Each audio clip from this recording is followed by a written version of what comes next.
CGTN, China Global Television Network.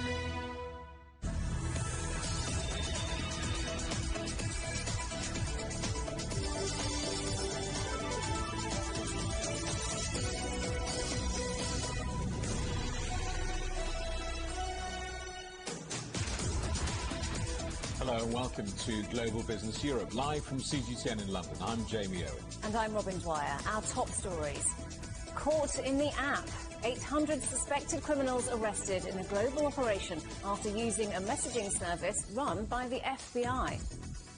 Computer says no. A major outage takes down some of the world's biggest websites. Just how robust is our internet infrastructure? We're not going on a summer holiday. Portugal goes on the UK's amber list as the tourist industry sees red. And a breakthrough for Alzheimer's. Regulators in the United States approved the first new treatment in years. A huge global police operation has led to the arrest of more than 800 people, along with the seizure of illegal drugs, weapons, money and luxury goods. This all comes after the FBI developed an encrypted messaging app which it used to monitor the activities of criminal gangs.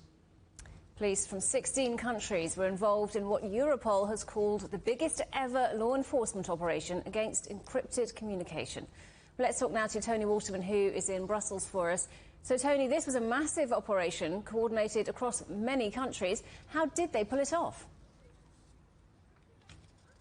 Well, in a pretty ingenious way, Robin, the police were able to infiltrate hundreds of these crime syndicates using technology. They developed what these alleged gangsters thought was a secure messaging app, but the entire time the police were covertly watching and reading these conversations, millions and millions of messages that were being exchanged between these individuals. As you mentioned, 16 law enforcement agencies across the world were involved in what has been dubbed by Europol the Trojan Shield, and hundreds of people have been arrested and more are expected to be ensnared in this trap set by law enforcement agencies. Police saying that these individuals had links to drug gangs, the mafia, even outlawed motorcycle gangs.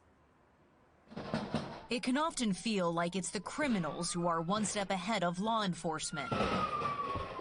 In a dramatic turning of the tables, the global underworld has been duped by the authorities. More than 800 suspected criminals from 18 countries arrested after being tricked into using an FBI-run encrypted chat app that allowed police to secretly monitor millions of messages, all in real time. We have been in the back pockets of organised crime. All they talk about is drugs, violence, hits on each other, innocent people who are going to be murdered. Operation Trojan Shield was first hatched in 2018 when the U.S. FBI began operating its own encrypted device company called Anam. Informants were used to distribute customized phones with the messaging app to the criminal underworld. Within a year and a half, more than 12,000 of the devices were being used by more than 300 criminal syndicates in more than 100 countries. We were able to actually see photographs of hundreds of tons of cocaine that were concealed in shipments of fruit. We were able to see hundreds of kilos of cocaine that were concealed in canned goods. With no voice, video, or email functions, the gangs believed the phones were secure, which led to what police described as brazen messages. One murder plot involved an attack on a cafe in Australia with a machine gun. Another targeted a family of 5. In total, police say more than 100 murders have been prevented. The sting reached deep into Europe, with raids across the bloc. 75 suspects were detained in Sweden, dozens more in the Netherlands and Germany. These raids are a significant blow to organized crime, which is more and more relying on encrypted communication systems. Well, law enforcement agencies say that they carried out more than 700 raids besides the arrests that we have seen thus far. They also seized drugs. They seized luxury goods like motorcycles and also $48 million in cash and cryptocurrencies. So a huge operation then, Tony. How big a setback will this be for organised crime?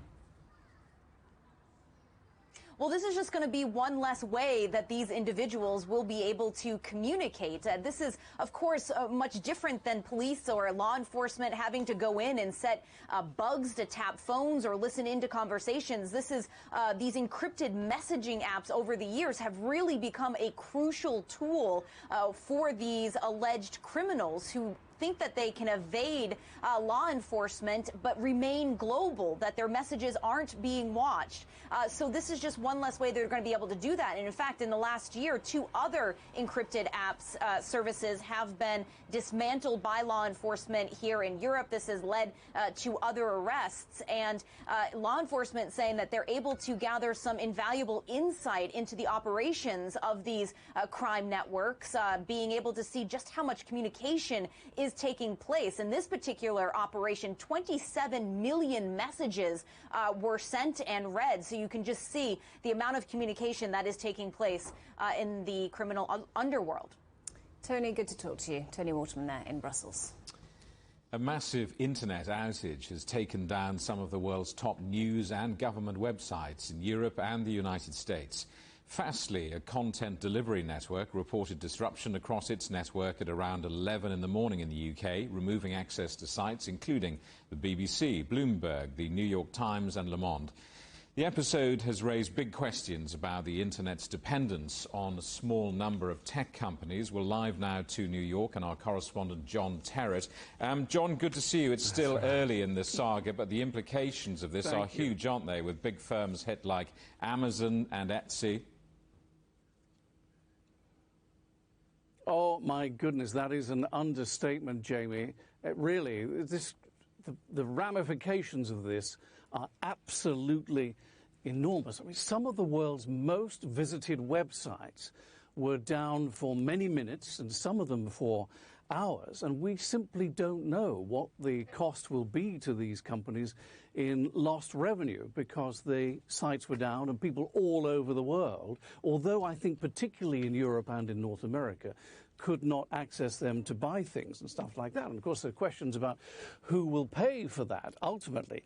And listen to this list. I mean, it's quite remarkable. HBO Max, that's the streaming service, BBC.com, they sell a lot of things, CNN, New York Times, Financial Times, Guardian, Reddit, PayPal, Twitter emojis apparently were down for a while. The UK government, leading to lots of memes on Facebook and things now saying, see, told you the UK government doesn't work. Also Etsy, which is a sort of arts and crafts thing.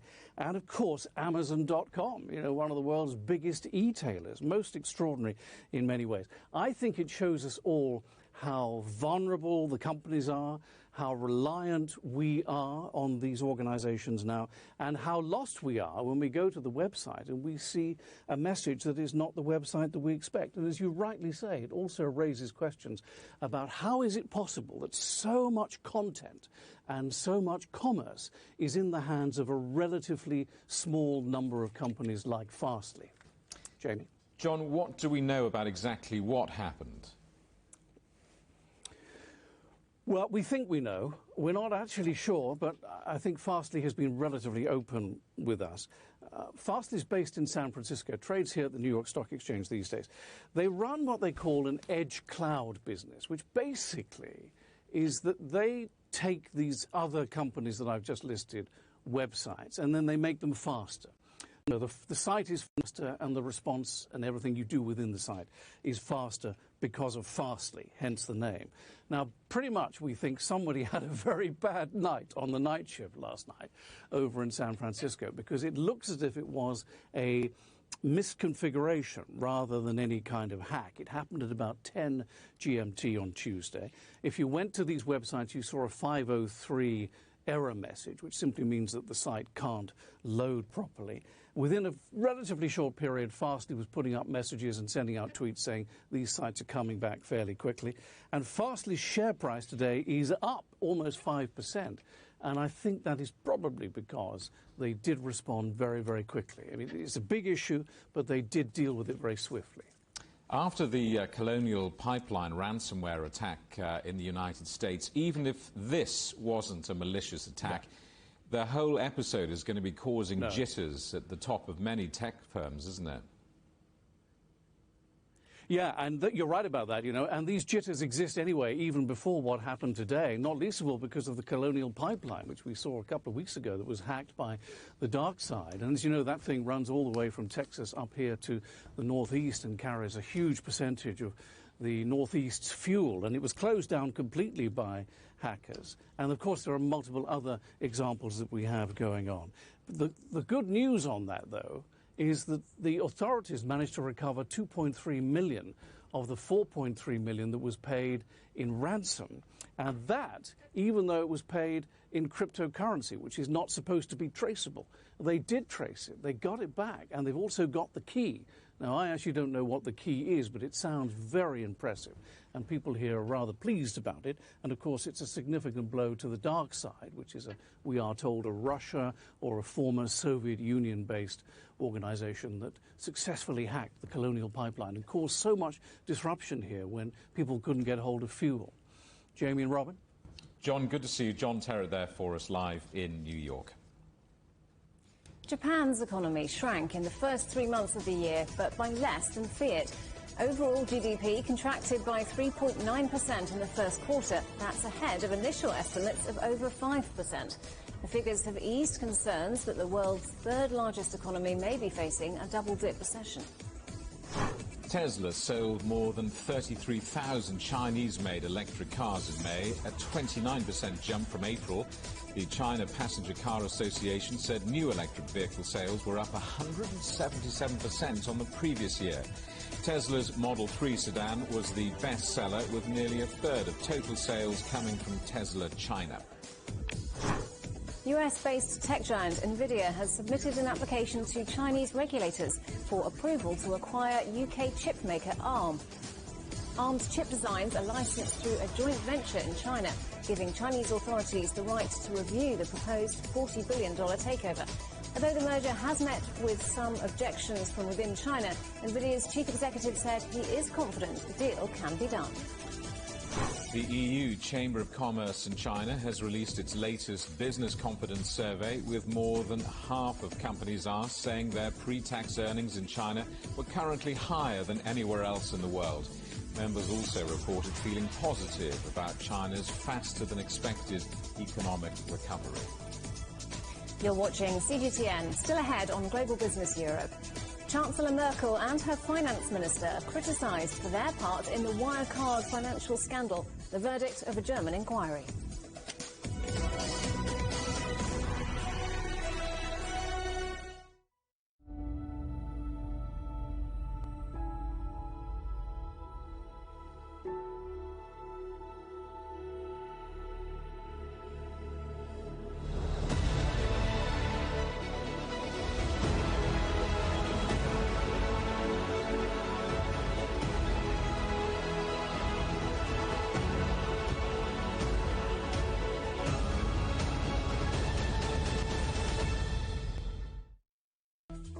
Search CGTN Europe wherever you get your podcasts to subscribe to the Agenda podcast. The Agenda with me, Stephen Cole, always gets to the heart of the story. Just subscribe today and listen now. Covering the world from 4 continents. A new horizon. Teams in Beijing, Washington, D.C., Nairobi, and London. Who connect, interact, and inquire to bring you the stories that matter to all. The Link, only on CGTN. Facing the unknown is always difficult. In a world in turmoil, it's easy to lose orientation. But when the storms come, we have to see the possibilities. Reinvent. Find new opportunities. Discover a path forward. CGTN. See the difference.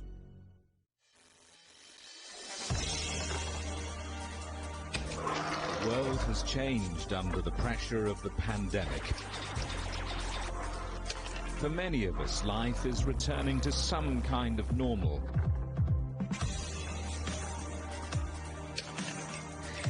we're adapting to changes in all of our lives, let Global Business Europe be your guide to the new normal. Join us weekdays on CGTN.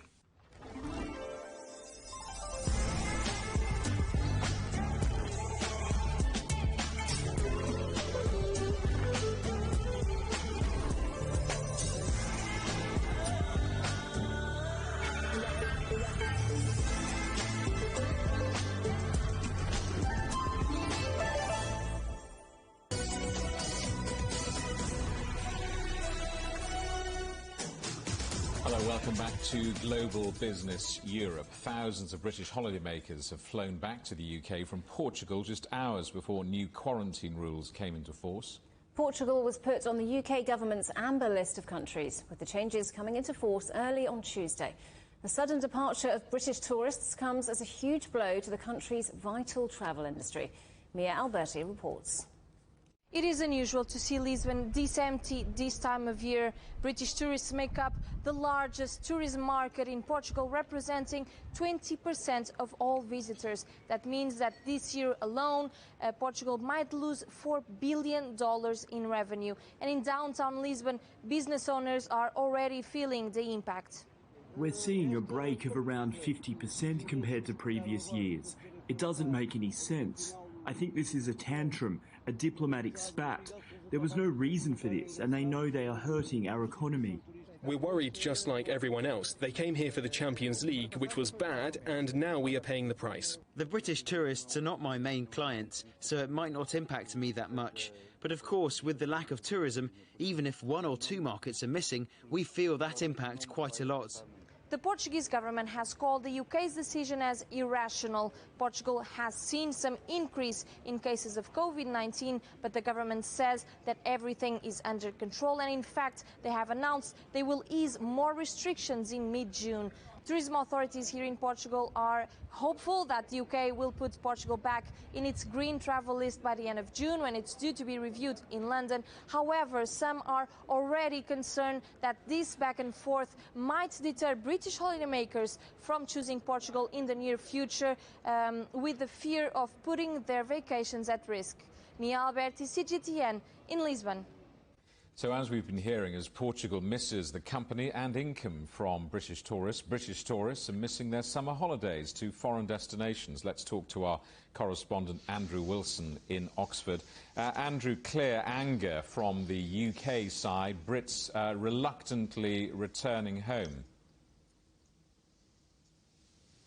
Yeah, Jamie, there are a few levels to this, but the micro story is the British tourists, those that decided to make a dash for Portugal because it was green, no matter what the risks might have been for that changing, and also people who wanted to visit family took advantage of that time. There are plenty of stories now at all the UK airports of people coming home who've had to suddenly find a way of having 2 official tests for COVID-19, facing quarantine for 10 days when they get home, flights being changed, replacement flights being more expensive, airlines not accepting the paperwork they've got for their all sorts of horror stories coming from those that took the chance to go to Portugal and, of course, got caught out by Portugal joining the other European countries as now an amber country. But the slightly bigger picture is that Europe is trying to open up, and so the travel industry has been critical of the UK for not joining the rest of Europe. Spain, Italy, Greece, all these countries now are starting to welcome visitors from other parts of Europe. They're also saying they will welcome English travellers as well, UK travellers as well. There's calls for a corridor between the United States and the UK. There's call for a COVID-19 passport to become official within the EU at the beginning of July. So people are accusing the UK of falling behind and not joining in the summer party, if you like. But then we've got this other wider picture of what's going on in the UK. 6,048 new cases today, up 60% on the week. There's clearly something going on in the northwest of the UK which is getting people worried. Bolton, Manchester are now being given emergency help in terms of resources, in terms of testing facilities, in terms of more troops being sent up there. They are still deeply concerned about where this Delta variant is going and how much of an effect it's going to have on the UK containing itself as June the 21st, the official date for lifting lockdown, gets closer. So, of course, the UK government is extremely cautious. It simply doesn't want its vaccination programme to be derailed before it's finished. Andrew, vaccinations opening to 25-year-olds and the surge in interest has led to the National Health Service website to briefly crash. Yeah, well, it came out today. The word was put out that those between 25 and 29, following the 30-year-olds last week, are now eligible for their first vaccination, and they were presumably, as the system goes for all the other age groups so far, you're invited to apply. You go onto the NHS app or to the NHS website, and all sorts of stories are being thrown back at the younger generation as they try to get themselves vaccinated. You're not currently eligible to book through this service. One message came up as you are number 5,486 in the queue. Your estimated time is waiting time is about 5 minutes. So clearly something went wrong. The rush was enormous. Now, what surprises the experts is that as you go down the age groups, starting with the 80s, who of course are most at risk and always were most at risk from COVID-19, vaccine readiness tends to diminish as you get to the younger generation because they're not as much in danger from it, they're not as close to the consequences of it, and so on. However, it does seem that here in the UK,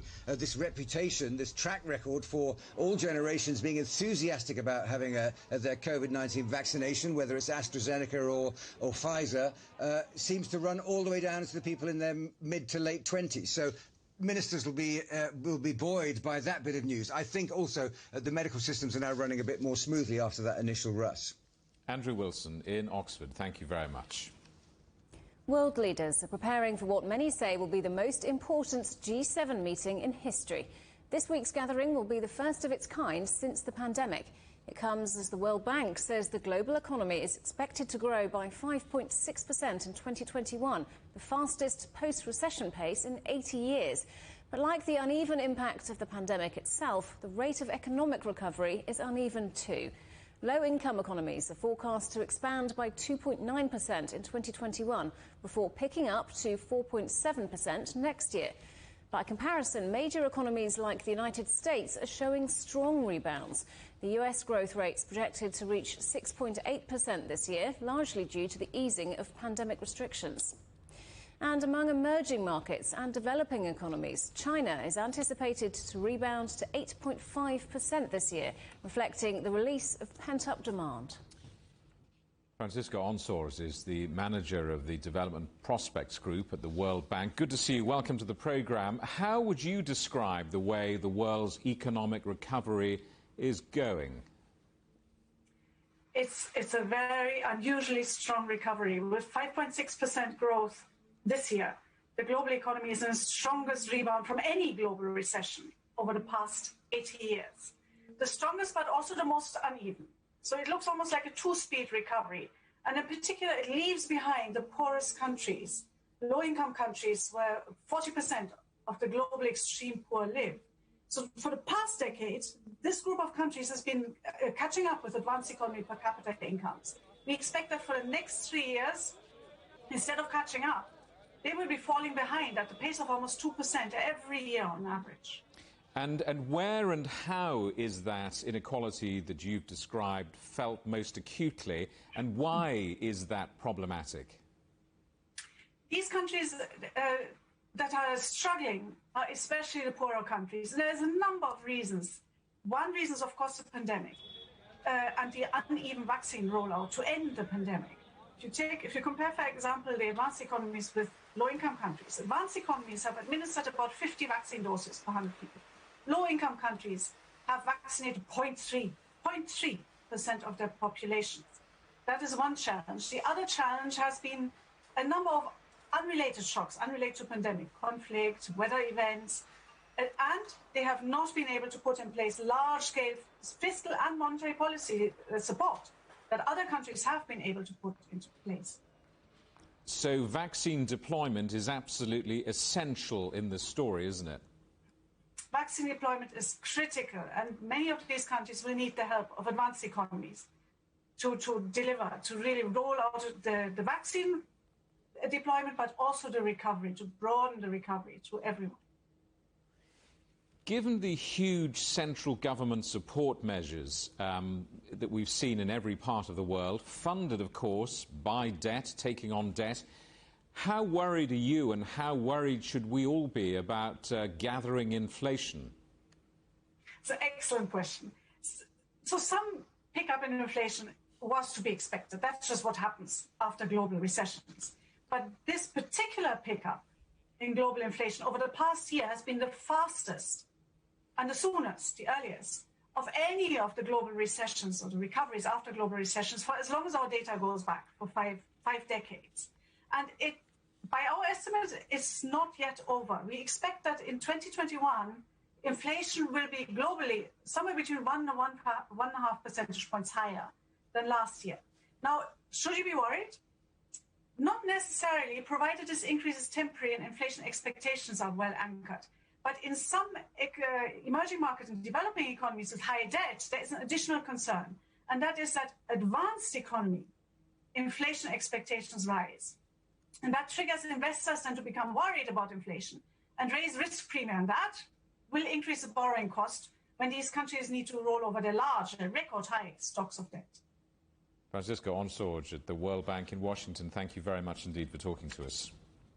Thank you. Lawmakers in Germany have ended an inquiry into what went wrong with Wirecard, the now defunct payment processing giant that lost $2.3 billion from its accounts. They say two government heavyweights, Chancellor Angela Merkel and Finance Minister Olaf Scholz, need to shoulder some of the blame. Ryan Thompson reports from Frankfurt. Lawmakers in Germany's parliament have been trying to get more answers to understand how Wirecard was able to get so big before it eventually failed. The suspicion is that it had powerful allies in politics, including the Chancellor Angela Merkel and the Finance Minister Olaf Scholz. Now, opposition politicians believe they have reached a conclusion and are putting some of the blame on the both of them. Scholz has been censured and accused of bearing political responsibility for the failure of Germany's finance ministry to stop and spot the fraud. Merkel, on the other hand, was criticized for being too naive when she met with Wirecard's chief lobbyist. He had persuaded her to bring up the company in conversations with Chinese diplomats during a state visit to Beijing. Now, neither of them have commented on the report yet, but Scholz has previously denied blame for the failure, revamping Germany's Financial Regulations Authority and installing new leadership. Merkel, too, has rejected all the criticism of her lobbying. Wirecard's independent auditor, EY, was also criticized for failing miserably in terms of the report in its job to keep an eye on the company. Many lawmakers blame EY for allowing the now defunct payment processing giant to lose $2.3 billion from its accounts. This inquiry had been largely directed by the opposition Free Democratic Party, and this draft is only the first version of the parliament's final report. While the political dominance of the ruling CDU party is likely to get in the way of any finger-pointing in the final report, there does seem to be some consensus among parties about a need for new reforms at Germany's Financial Intelligence Agency. That's the government body in charge of regulating banking activity here. Ryan Thompson, CGTN, Frankfurt. You're watching CGTN. Still ahead, the pandemic, its toll on mental health and the consequences for the global economy.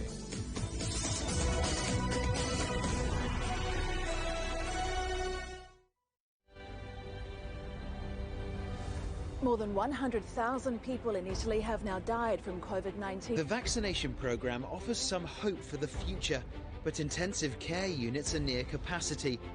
The Spanish government is hoping to vaccinate over 1 million people by next month. Living in Germany are struggling with their mental health. Hungary is supplementing the EU's vaccine rollout, buying doses from Russia and China to speed up the process.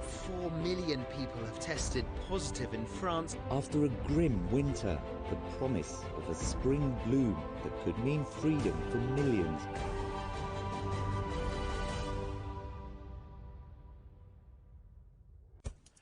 On the agenda with me, Stephen Cole, we look up into space.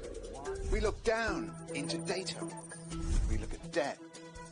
We look at politics. We look at opioids, climate change. We look at all the issues that really matter around the world. But you matter too. We want to tell the stories you want to see and hear about. Make it your agenda.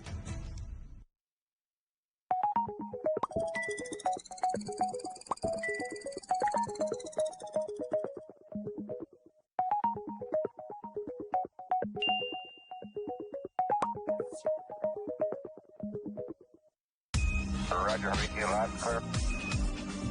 We can try out the wild and crazy ideas. Nothing can stop an idea whose time is coming. This idea is coming. I actually feel quite comfortable in isolation. We should all be very busy when we're trying to save the world. Awesome! We hope it will happen. We have to live in hope. The agreement is signed. But what is the real deal now the UK has left the EU? For trade, for business, for the city, for ordinary people. Make sense of Brexit with CGTN.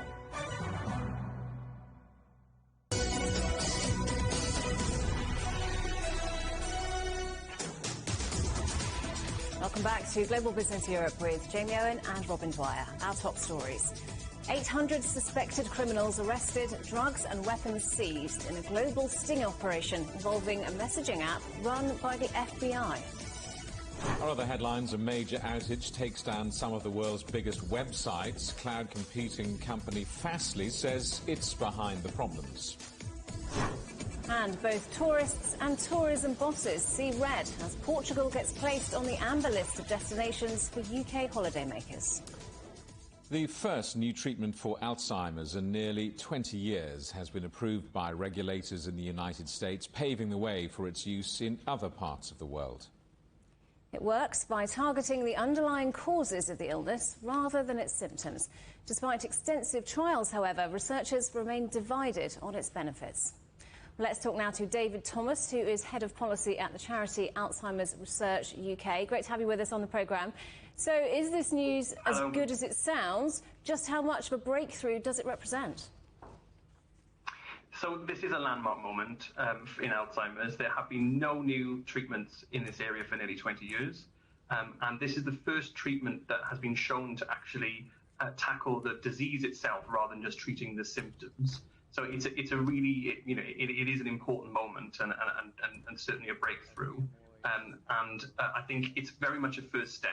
And as you highlighted, there are uncertainties around the clinical data in relation to this medicine, but we believe that it's a good start in a place where there is desperate need for new treatments and a positive move forward. So as you say, some uncertainties, are they well placed? So what the FDA, which made this decision in the US, what they argued was that the medicine was proven to remove amyloid plaques, which is the protein in the brain associated with the development of Alzheimer's disease. So they were confident that it removed those plaques. What they said that there was some uncertainty around was the actual clinical benefit around that, and there has been a really significant debate within the clinical community about this. So in response to that, the FDA has called on the manufacturer of the medicine, Biogen, to launch a new clinical trial, which will be looking at how this medicine performs in the real world and to ensure that they can answer some of those questions about the performance of the medicine and about the difference it will make to those patients taking it. So we're hoping that will provide some further answers to the questions which are certainly outstanding. So when might we see this drug available outside of the United States? So yes, I think in somewhere like Europe, we're probably looking at a sort of regulatory decision within the next 6 to 9 months, and I would imagine that you'll be seeing that in other parts of the world over the next year. There are obviously big questions, around once you've got a license for this medicine, how you find those patients who would benefit from it, how health systems can get ready for that. So we are, so for example, in the UK and in Europe, we're expecting this to be another year before it'll actually reach patients here. And perhaps understandably, the pandemic's drawn a lot of attention from the scientific community, but how much has COVID slowed down research into Alzheimer's? So it has had a big impact, as it has impacted all disease areas in the research field. As COVID has in so many other areas exacerbated existing problems. So we think there's been historic underinvestment in this area, which has been reflected in the lack of treatment options.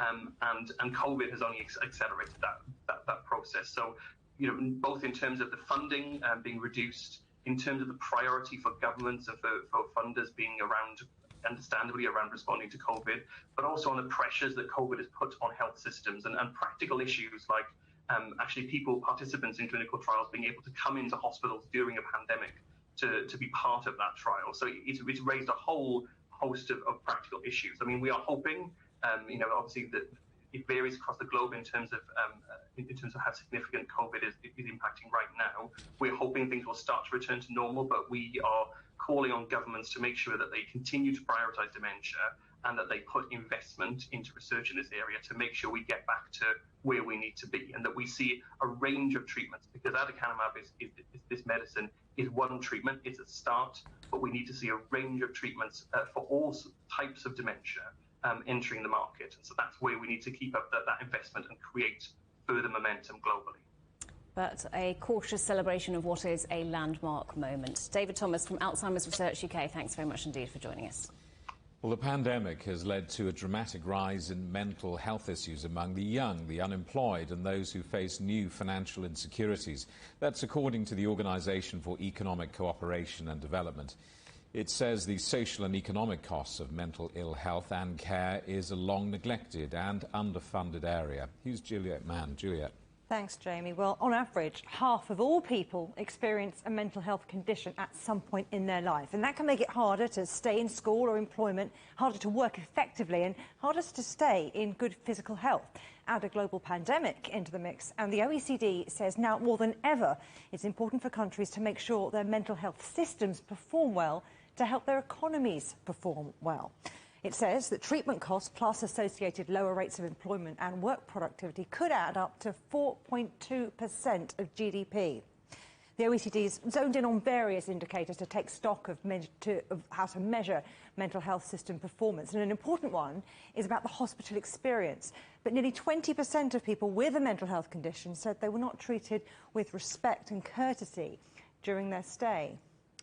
Access to services, now that's another issue. 67% of people who wanted mental health care had difficulties getting it. In fact, 11 OECD countries only have one or fewer psychologists per 10,000 people. Now, I should say that of the 23 indicators of the OECD's mental health benchmark index, only 2, life satisfaction and death by suicide, were available for every OECD country. So there is some missing data here. Emily Hewlett is health policy analyst with the OECD, and I asked her about the economic dimensions of untreated mental health issues. At the OECD, in our new report, we've been trying to develop a framework for understanding mental health system performance and point to some of those indicators that are needed to better understand and therefore improve mental health system performance. What we've offered is a really diverse set of indicators, because mental health system performance is diverse. It's not just about high quality services. It's also about integrated approaches to mental health. It's about good approaches in education or workplaces. It's about innovation and access to new tools. I'll just maybe highlight 2 things. And both of them are related to asking people what they need to help with their mental health. One is that we've been really impressed with the range of information collection that's gone on through the COVID-19 crisis in terms of tracking population mental health. That's generated invaluable information that governments have been able to act on in really, really real terms. And the other is the focus that the OECD is putting on asking people what their experiences and outcomes from mental health services are. That's what we think is the next frontier in terms of understanding mental health system performance. Really asking people directly, how did you find the service that you received? Did that improve your outcome? And what do you need to receive from your service in order to live a better life and to be able to better manage your mental health condition? The OECD says there are significant mental health system performance gaps in all countries, but some are implementing policies to tackle social and economic costs of ill health. Who's leading the way? And what are they doing? So there are good and bad things in all countries, but I'll share some good examples from the 3 countries who helped us today to launch the report. We were helped to launch the report by Canada, Colombia and Australia. So 3 countries with very different health systems, very different mental health systems, who have all been doing great things. Australia has been really showing leadership by putting Indigenous populations at the centre of delivering mental health services, for example, by peer-delivered services. Canada's also implemented the Wellness Together portal, which is a new portal since the start of the COVID-19 crisis, which offers tailored wraparound support, including app-based support, chat-based support for people experiencing mental health difficulties during the crisis. And then Colombia, who's one of the newest OECD members, is introducing new legislation and new support measures again since the start of the COVID-19 crisis, telemedicine delivered services to help give mental health care a more central role in the Colombian health system, but actually in the Colombian society as well. The last major Balkan war crimes trial has ended, with judges in the Netherlands upholding genocide convictions against the former military commander Ratko Mladic. Mladic led Bosnian Serb forces during the Balkans War from 1992 to 1995. He'd made a final attempt to appeal his convictions for genocide and crimes against humanity, including the killing of more than 8,000 Muslim men and boys in the Bosnian town of Srebrenica in 1995. Let's talk to our correspondent Stefan de Vries, who is in Amsterdam. So, Stefan, tell us about this case. What were Mladic's grounds for appealing? Well, Ratko Mladic never recognized the tribunal. He always denounced the judges, saying that they were simply children of Western powers. So that was the reason he appealed, simply because he did not acknowledge the power of this tribunal. Ratko Mladic was, of course, one of the warlords, one of the the generals in the conflict in former Yugoslavia in the 1990s. He was held responsible for atrocities like genocide, ethnic cleansing, and also, you just mentioned it, the massacre in Srebrenica, the town in former Yugoslavia, where 8,000 mainly Muslim men were executed. It was the worst massacre in Europe since the Second World War. Now, he was convicted. He was first indicted in 1995. He then went into hiding with the protection of many people who were still loyal to him in former Yugoslavia. He was arrested in 2011 and then convicted to life imprisonment. And today, indeed, this sentence was upheld by the court in The Hague. And Stefan, this is the last major case before the UN's International Criminal Tribunal for the former Yugoslavia, isn't it? Yes, it is indeed. It marks actually the end of 25 years of tribunals in the International Criminal Court for the former Republic of Yugoslavia, established in The Hague here in the Netherlands. And this was actually the predecessor of the current International Crime Court. More than 90 people who were involved in the atrocities in former Yugoslavia were convicted by this court. The court is now closed. It does no longer treat any cases. And Mladic is actually the last one to be tried, and now his appeal has been rejected. And that means that the now very frail 79-year-old former general of Yugoslavia, who was responsible for atrocities in Bosnia, will spend the rest of his life in prison. Stefan de Vries, thank you for updating us. A British police officer has admitted the kidnap and rape of a young woman whose body was found abandoned in Woodland. Wayne Cousins, a former diplomatic protection officer, also accepted responsibility for killing Sarah Everard, who was abducted in March while walking home in London. Her murder sparked a national debate about women's safety in the UK. Canadian police say an attack on a Muslim family by a truck driver was a hate crime and premeditated murder. 4 members of the family were killed when the truck drove into them at a roadside in London, Ontario on Sunday. A 9-year-old boy survived with serious injuries. The driver, Nathaniel Veltman, has been charged with murder. People have been laying tributes where it happened. The death toll from a train crash in Pakistan has risen to at least 56 after more bodies were pulled from the wreckage. The disaster happened after a train smashed into the derailed carriages of another train in Sindh province. Experts say this latest accident highlights a poorly maintained railway system that dates back to the 19th century.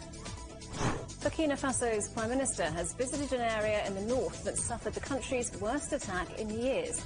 At least 132 people were killed in an assault on the town of Solhan on Friday.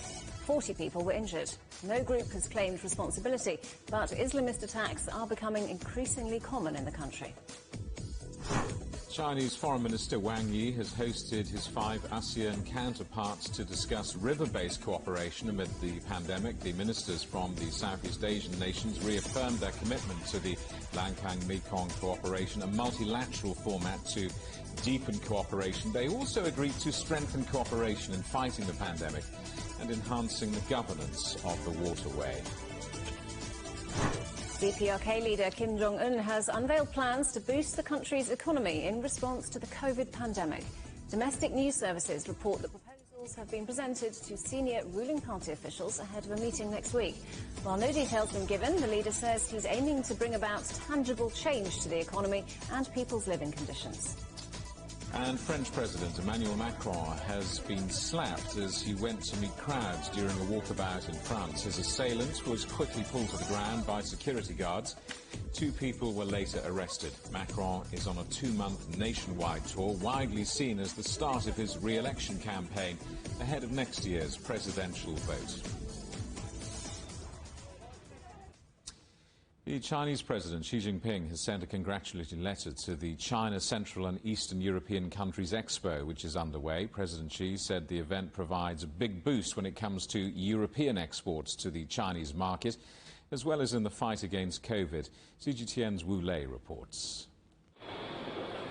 From Slovenia's light aircraft to Serbian food and drinks, Chinese consumers and buyers can explore some of the most well-known products from Central and Eastern European countries, or CEECs. At the second China CEEC Expo, this Bulgarian exhibitor is showcasing special rose-based beverages. Bulgaria was not very known before, but with this exhibition every year help to make popular our country, and once the Chinese people know about Bulgaria, we can easily promote our Bulgarian products. Due to limitations on international travel in light of the pandemic, several diplomats from countries including Slovakia, Hungary and Poland based in China are live streaming on site to promote their nation's goods. It's really hard to have an influence and to make the Chinese customers remember it.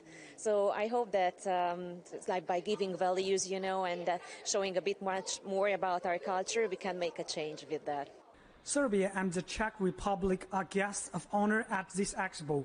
The Czech Republic has one of the largest pavilions where 42 companies are showcasing their products. We really want to focus on more areas of cooperation. So we want to promote products from aviation, from heavy machinery, from car industry. So we really want to make a broad spectrum of products to be seen at this year's Expo. Data shows more than 70% of trade between China and Central and Eastern European countries are mechanical and electronic products. But exhibitors say agricultural and consumer goods are becoming increasingly popular. Over 7,000 buyers are searching for business opportunities here. Chen Yi has been importing products from Central and Eastern Europe since 2015. Now she's here to introduce over 200 kinds of CE products to China. Take CE dairy products, for example. Last year, imports of such products to China grew over 70% from the previous year, while our company's imports grew 2 or 3 times. Thanks to this, I'm planning on introducing larger commodity products like barley alongside these smaller goods. Statistics from China's Commerce Ministry shows trade volume between China and the CECs reached over $100 billion in 2020. Wu Lei, CGTN, Ningbo, Zhejiang Province. The new Chinese ambassador to the UK has taken up his new job in London. He assumes the role after serving as China's vice foreign minister. CGTN's Nui Jabaka reports. 4 months after China's longest-serving ambassador ended his tenure here in London, there's a new man in the top job. Zheng Ziguang is a veteran diplomat who's become the Asian country's 12th ambassador to the UK. It is such a pleasure to come to London, a city both ancient and modern, to take up my new post. We're still in a global pandemic, and so Zheng goes straight into 10 days of self-isolation here at the embassy. But he's likely to get straight down to business. The coronavirus and boosting trade are 2 issues that China and the UK are looking to work together on. Despite the impact of COVID-19, two-way trade and investment bucked the trend to register record growth last year. This speaks volumes for the great resilience and enormous potential of our business ties. Bilateral trade is worth around $115 billion a year, and China became the UK's largest source of imports in 2020, partly due to COVID supplies. But there are serious challenges facing the relationship too. They include high-profile disagreements over Hong Kong's future, a ban on Chinese telecoms firm Huawei's work in the UK, and retaliatory sanctions over alleged human rights abuses in Xinjiang, something Beijing strongly denies. Those issues mean Zheng will have to try and calm heightened tensions. As long as the principles of mutual respect, equality, inclusiveness, and mutual learning are observed, China-UK relations will keep moving forward and make further progress. His personal background may help, as he's no stranger to the UK, having spent a year studying in the Welsh capital, Cardiff. But it's his previous experience and understanding of the United States that could prove most useful. In recent decades, Zheng has had diplomatic postings across North America, and as Britain's closest ally, the choice of an ambassador here in London that has contacts in Washington could help smooth China's messaging in the West. Outage, CGTN, London. 2 eagles have been saved from drowning after being rescued by kayakers on the River Danube. The rare white-tailed eagles had become entangled after a fight and were stuck bobbing around on the water. A passing Hungarian couple, seeing them in danger, managed to use a rope on their kayak to lasso them apart. To see what happened, go to europe.cgtn.com.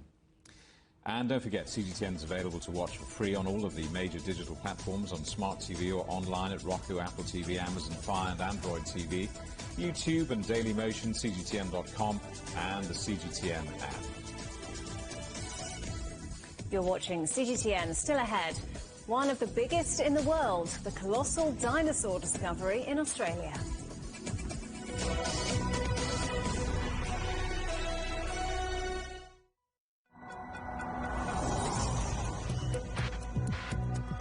Each day, there are millions of stories. Each one can open new perspectives, new possibilities. Wherever you look, we are there. To see, discover, explore.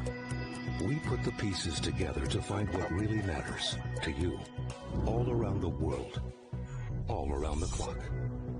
Our reporters are at home across the globe. From our headquarters in Beijing and production centers in Washington, Nairobi, and London, China Global Television Network. Stories from across the globe, reaching people across the globe. CGTN. See the difference.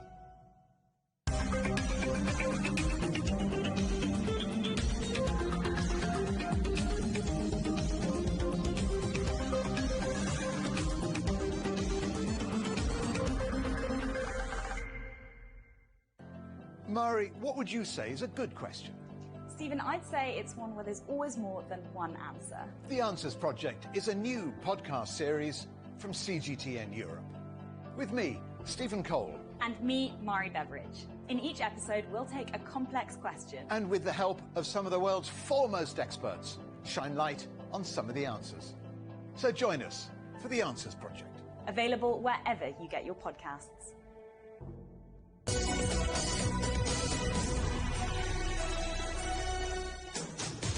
Hello, welcome back to Global Business Europe. Hong Kong businesses are trying to get more people vaccinated by handing out incentives. One company is offering lottery prizes of nearly $200,000 worth of stocks. It follows a sluggish start to the city's inoculation campaign, with many people reluctant to get the shot. Anne Cheng reports. Vision Finance Group, a financial services company in Hong Kong, is offering a lucky draw for 15 residents who are fully vaccinated from COVID-19. The prizes are SIIC Environment Holdings Limited stocks held by the group and are worth a total of about $193,000 US. The pandemic's impact on Hong Kong's business community is huge. Like for us in finance, with such close ties with the Chinese mainland, Hong Kong's inoculation rate is low, so we felt compelled to contribute to society. If more can get vaccinated and we achieve herd immunity, the border with the mainland can reopen, and this will be very beneficial to the finance industry. He says the stock was chosen because it's of good quality but is undervalued, and this lottery was announced on June 1st because it marks the company's 15th anniversary. Hence the 15 prize winners and prize value of 1.5 million Hong Kong dollars. And while details of the lucky draw have yet to be finalized, Hu says there's already been many inquiries about it. Vision Finance Group is one of a growing number of businesses offering a range of incentives that include private flights, staycations, cars and cash, all with the aim to boost the city's sluggish vaccination rates. These prizes add up to over $9.4 million, with a $1.4 million flat from Sino Group currently being the most expensive one. Some appear more keen than others. I think the lottery still help to incentivize people to do the vaccine. For me, is a little bit. Incentives won't make me get vaccinated. A vaccine normally takes a few years before hitting the market. So when you don't even know the virus cause and the vaccine is already rolled out so quickly, I'm concerned about the safety. Since the vaccination program began in February, only about 17% of the city's 7.6 million people have been vaccinated.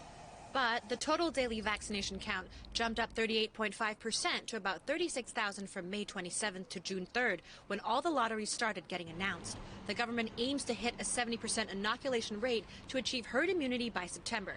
Meanwhile, one expert welcomes the incentives. We need something that can be seen immediately to sustain the momentum. People always value something in front of them better than something in the future. And so we need to keep all these promotional activities ongoing. The government should also try to facilitate those people who have booked for vaccination to get the vaccine as early as possible. Leung says it's better to use positive incentives rather than relaxing social distancing, because the city still depends heavily on those measures to control the virus. And while the pandemic is still ongoing in other countries, there's little room to relax them, even among those vaccinated. Anne Cheng, CGTN, Hong Kong. Paleontologists in Australia have identified a new species of dinosaur that's among the biggest in the world. Dubbed the Southern Titan, the plant-eating sauropod lived between 92 and 96 million years ago, when Australia was attached to Antarctica. The giant creature is estimated to have been as long as a basketball court and as tall as a two-storey building. Its bones were first uncovered more than a decade ago by cattle farmers after topsoil had weathered away. The headlines again. 800 suspected criminals arrested, drugs and weapons seized in a global sting operation involving a messaging app run by the FBI. A major outage takes down some of the world's biggest websites. The cloud computing company Fastly says it's behind the problems. And both tourists and tourism bosses see red as Portugal gets placed on the amber list of destinations for UK holidaymakers. And that's it for Global Business Europe. Thank you for watching. More on all of our stories at europe.cgtn.com, and do follow CGTN Europe on Twitter, Facebook and Instagram. We are on smart TV apps such as Roku, Apple TV, Amazon Fire and Android TV, YouTube and Dailymotion, CGTN.com and the CGTN app. Coming up next on CGTN, it's Africa Live. We'll see you again tomorrow, same time, same place. From all the team here in London, goodbye. Goodbye.